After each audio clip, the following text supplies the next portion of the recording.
हाय civil engineering supervisor.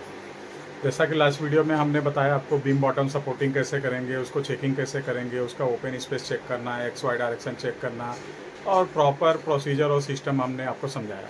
और video के last में हमने आपको बताया कि बीम का साइड सेटरिंग, हम नेक्स्ट स्टेप बीम का साइड सेटरिंग करेंगे। तो बीम का साइड सेटरिंग करने के टाइम खास तौर से ध्यान देना ये ज़रूरी है कि बीम का डेप्थ क्या है, प्लाई का थिकनेस क्या है और स्लैब का डेप्थ क्या है।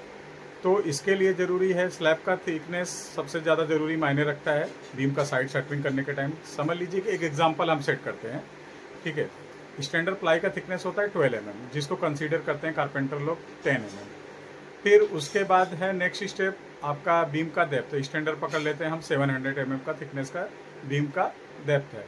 तो बीम का height minus 10 mm thickness ply minus slab का थिकनेस। तो स्लैब का थिकनेस हम एग्जांपल मान लेते हैं 150 mm। तो हमें जो है 700 के बीम में से 160 mm माइनस कर लेना है, ठीक है। तो 160 mm माइनस करने के बाद जितना बैलेंस होता है उतने का बीम साइड शटरिंग होगा।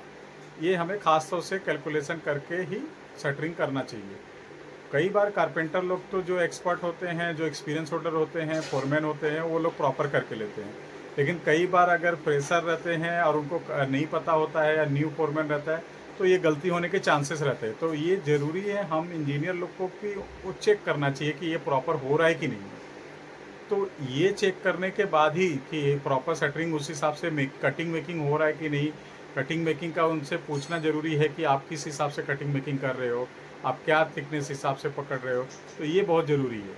अगर ये चीज़ हम नहीं ध्यान देंगे तो शटरिंग मटेरियल वेस्टेज हो सकता है और काम में गलती हो सकती है।